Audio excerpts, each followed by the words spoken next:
જય ગજાનંદ. વિદ્યાર્થી મિત્રો, આજે આપણે ચેપ્ટર 1 રસાયણ વિજ્ઞાનના પાયાની સંકલ્પનાઓ અભ્યાસ કરીશું. એમાં સૌપ્રથમ રસાયણ વિજ્ઞાન એ દ્રવ્યનું વિજ્ઞાન છે. સૌપ્રથમ દ્રવ્ય એટલે શું? દ્રવ્યને આપણે ઇંગ્લિશમાં કહીએ છીએ મેટર. દ્રવ્ય આપણી આસપાસ અસ્તિત્વ ધરાવતા દરેકે દરેક પદાર્થ કે જે દળ ધરાવે છે તેમજ જગ્યા રોકે છે તેને દ્રવ્ય તરીકે ઓળખવામાં આવે છે. આપણી આસપાસ અસ્તિત્વ ધરાવતા દરેકે દરેક પદાર્થ કે જે દળ ધરાવે છે તેમજ જગ્યા રોકે છે તેને દ્રવ્ય તરીકે ઓળખવામાં આવે છે. દ્રવ્યને ઇંગ્લિશમાં આપણે મેટર તરીકે ઓળખીએ છીએ અને મેટરને આપણે બે અલગ અલગ વિભાગમાં વર્ગીકૃત કરી શકીએ છીએ. મિત્રો, સૌપ્રથમ physical properties, number 2 chemical properties. ભૌતિક ગુણધર્મને આધારે તેમજ રાસાયણિક ગુણધર્મને આધારે. ભૌતિક ગુણધર્મને આધારે ઘન, પ્રવાહી અને વાયુ એમ ટોટલ 3 વિભાગની અંદર આપણે વર્ગીકૃત કરી શકીએ છીએ. સામાન્ય તાપમાને તેમજ દબાણે આ પદાર્થની 3 ભૌતિક અવસ્થાઓ પૈકી કોઈ એક ભૌતિક અવસ્થા અસ્તિત્વ ધરાવતી હોય છે. નંબર 1 ઘન અવસ્થા, નંબર 2 પ્રવાહી અવસ્થા, નંબર 3 વાયુમય અવસ્થા. જ્યારે બાકીની 2 ભૌતિક અવસ્થાઓ જે લગભગ તમારા કાન સુધી પહોંચી ગઈ હશે, નંબર 1 પ્લાઝમા અને નંબર 2 બોઝ-આઇન્સ્ટાઇન કન્ડેન્સેટ.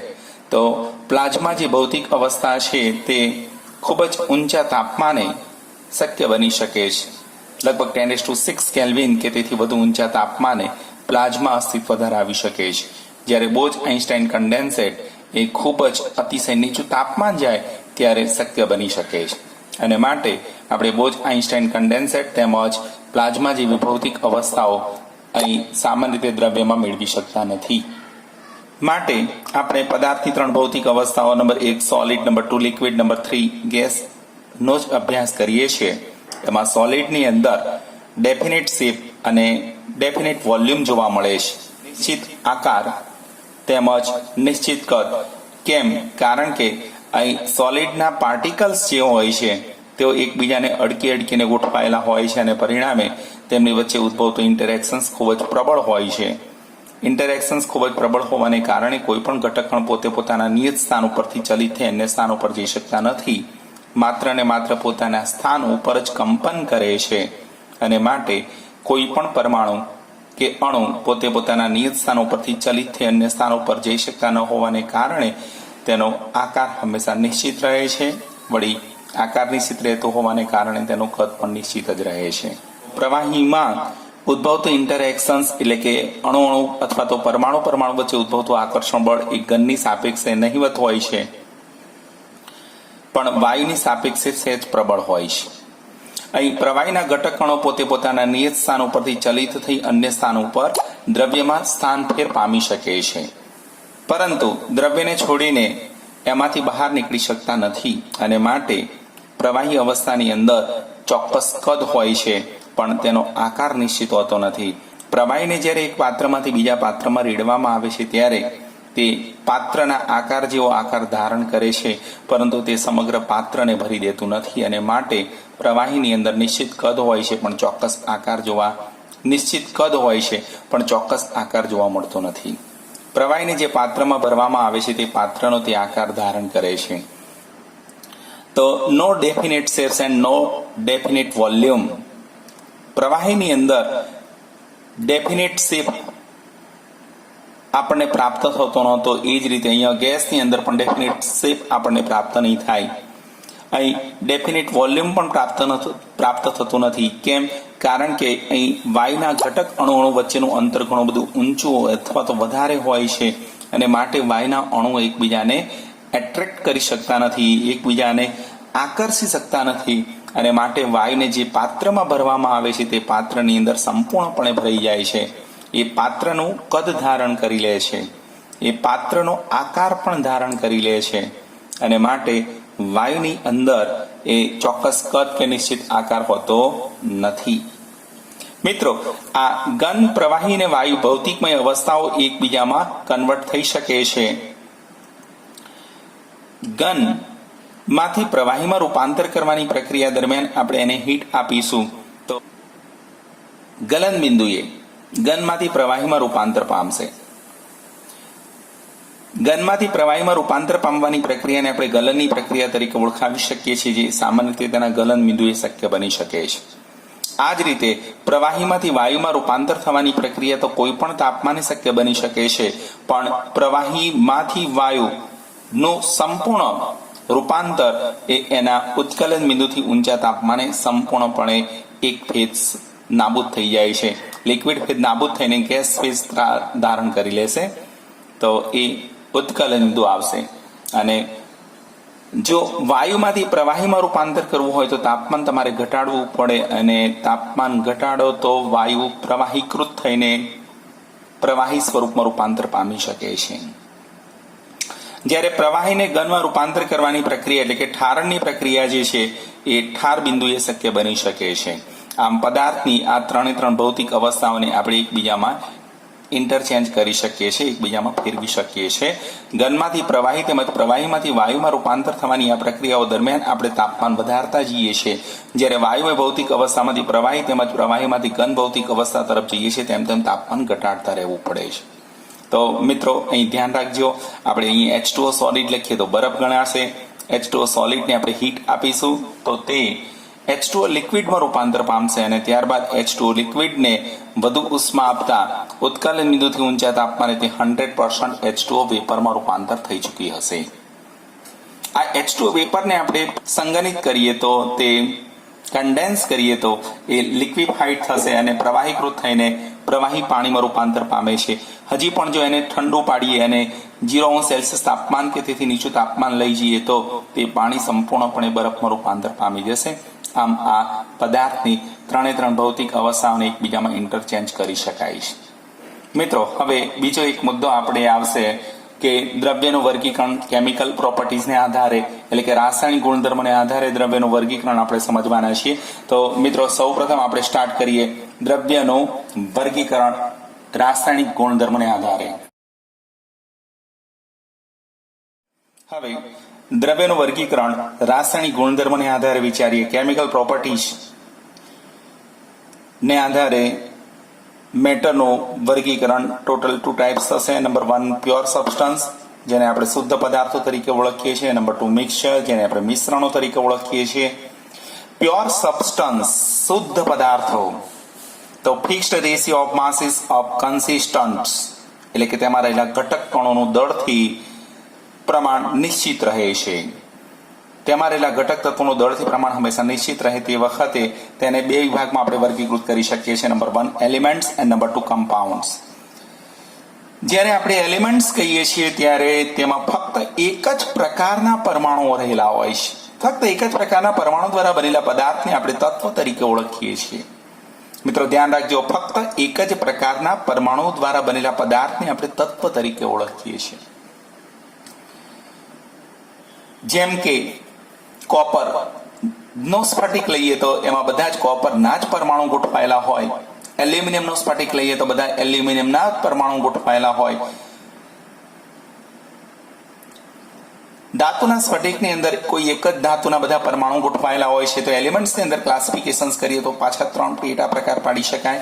બેટા ધ્યાન રાખજો, એલિમેન્ટ્સની અંદર ટોટલ 3 ટાઈપ પડી શકશે. Number 1 metals, number 2 non metals and number 3 મેટેલોઇડ્સ. તો નંબર 1 મેટલ્સ એટલે ધાતુઓની અંદર ફક્ત એક જ પ્રકારના ધાતુના પરમાણુ ગોઠવાયેલા હોય. મેટેલોઇડ એટલે અર્ધ ધાતુઓ, સિલિકોન, જર્મેનિયમ, બોરોન, આ બધા જે છે એ અર્ધ ધાતુઓ છે. જ્યારે અધાતુઓ તરીકે phosphorus, sulphur, chlorine, oxygen, nitrogen, આ બધા અધાતુ તત્વોના પરમાણુ છે. એમ એલિમેન્ટ્સની અંદર આપણે એને ટોટલ 3 વિભાગમાં વર્ગીકૃત કરી શકીએ છીએ. એલિમેન્ટ્સની અંદર રહેલા ઘટક કણો એક જ પ્રકારના હોય છે. જ્યારે કમ્પાઉન્ડ્સ એટલે શું?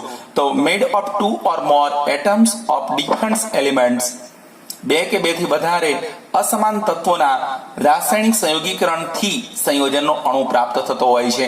મિત્રો યાદ રાખજો, બે કે બેથી વધારે તત્વોના પરમાણુઓ એકબીજા સાથે રાસાયણિક સંયોગીકરણથી સંયોજાઈને સંયોજનનો અણુ બનાવી શકે છે. જેમ કે H2O તો બે હાઇડ્રોજન અને એક ઓક્સિજન દ્વારા બને છે. H2O એમાં દળથી પ્રમાણ હંમેશા નિશ્ચિત હોય છે, 2:16 ગણી શકાય.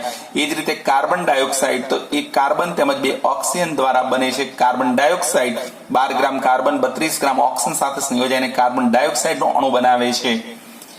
એ જ રીતે આપણે CH4 વાત કરીએ તો 12 ગ્રામ કાર્બન 4 ગ્રામ હાઇડ્રોજન સાથે સંયોજાઈને CH4 નો અણુ બનાવે છે.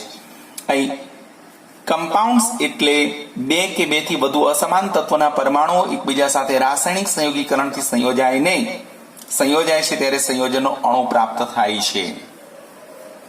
એમાં રહેલા ઘટક તત્વોને આપણે કોઈ પણ રાસાયણિક કે ભૌતિક પદ્ધતિઓ દ્વારા અલગ પાડી શકતા નથી. નંબર 2 મિક્સચરની વાત કરીએ તો બેટા ધ્યાન રાખજો, મિક્સચરને આપણે ગુજરાતીમાં બોલીએ છીએ મિશ્રણ. મિશ્રણ બે પ્રકારના હોઈ શકે છે, એક homogeneous mixture and number 2 heterogeneous mixture. Homogeneous એટલે સમાંગ મિશ્રણ અને હિટ્રોજીનિયસ એટલે વિસમાંગ મિશ્રણ. તો homogeneous mixture same compositions throughout and component are indistinguishable and gases, liquids, solutions, alloys, atmospheric airs nearly homogeneous. એટલે કે બેટા સમાંગ મિશ્રણ એક એવું મિશ્રણ છે કે જેની અંદર કોઈ પણ જગ્યાએથી તમે નમૂનો લો તો પણ તેમાં રહેલા ઘટક દ્રવ્ય નો સાપેક્ષ પ્રમાણ હંમેશા નિશ્ચિત જ રહે છે. જેમ કે તમે કોઈ પણ દ્રાવણ લેશો તો દ્રાવણમાં દ્રાવ્ય તેમજ દ્રાવકનું સાપેક્ષ પ્રમાણ એ સમગ્ર દ્રવ્યની અંદર દરેકે દરેક સ્થાન ઉપર એક સરખું જોવા મળશે. આ જ રીતે વાતાવરણમાં રહેલા વાયુઓનો નમૂનો લેવામાં આવે તો પણ તે હોમોજીનિયસ મિક્સચર તરીકે ઓળખાવી શકાય છે. એલોઇઝની વાત કરીએ મિશ્ર ધાતુઓ તો મિશ્ર ધાતુઓની અંદર પણ બે કે બેથી વધારે ધાતુ એકબીજામાં મિશ્ર કરી બનાવવામાં આવેલી હોય છે અને દરેકે દરેક જગ્યાએથી તેનો નમૂનો તમે ચેક કરો તો યોગ્ય અને સુમેળ મિશ્રણ કરેલું હોય તો એમાં પણ સાપેક્ષ પ્રમાણ દરેક જગ્યાએ એક સરખું જોવા મળી શકે છે. તો મિત્રો હોમોજીનિયસ મિક્સચર છે. હોમોજીનિયસ મિક્સચરની અંદર બંને ઘટકો એકબીજામાં મિશ્ર થઈ ચૂક્યા હોય છે. દ્રાવ્ય અને દ્રાવક બંનેને ચોક્કસ ભેદરેખાથી અલગ પાડી શકાતું નથી. પાણીની અંદર તમે ખાંડ ઓગાળો છો, ખાંડનું જલીય દ્રાવણ સમાંગ મિશ્રણ છે. પેટ્રોલની અંદર કેરોસીન ઉમેરો તો પેટ્રોલ અને કેરોસીન બંને એકબીજામાં મિશ્ર થઈ સમાંગ અને એકરૂપ મિશ્રણ બની જાય છે અને પરિણામે એ બંને ઘટકોને એકબીજાથી તમે ગાળણની પ્રક્રિયા દ્વારા અલગ પાડી શકતા નથી કે તેમની વચ્ચે ચોક્કસ ભેદરેખા પણ જોઈ શકતા નથી. કેટલીક ભૌતિક પદ્ધતિઓની મદદથી એમાં રહેલા બંને ઘટકોને આપણે અલગ પાડી શકીએ છીએ. જેમ કે ઉત્કલનમાં ફેરફાર હોય તો આપણે અલગ પાડી શકીએ. ઇથેનોલ અને પાણીનું મિશ્રણ ઇથેનોલનું જલીય દ્રાવણ કહી શકાય. એ સમાંગ અને એકરૂપ મિશ્રણ તરીકે ઓળખાવી શકાય છે. જ્યાં સુધી એજીઓટ્રોપિક મિશ્રણ ન હોય ત્યાં સુધી આપણે તેને અલગ પાડી શકીએ છીએ ઉત્કલન બિંદુના તફાવતને ધ્યાનમાં રાખીને. મિત્રો એના પછી હિટ્રોજીનિયસ મિક્સચરની વાત કરીએ તો હિટ્રોજીનિયસ મિક્સચરની અંદર compositions is not uniform. Sands and water, માટી અને પાણી બંને એકબીજામાં મિશ્ર કરી દઈએ તો માટી એ નીચે તળિયે એકત્રિત થવા લાગે છે જ્યારે પાણી ઉપરની તરફ રહેવા પ્રયત્ન કરે છે.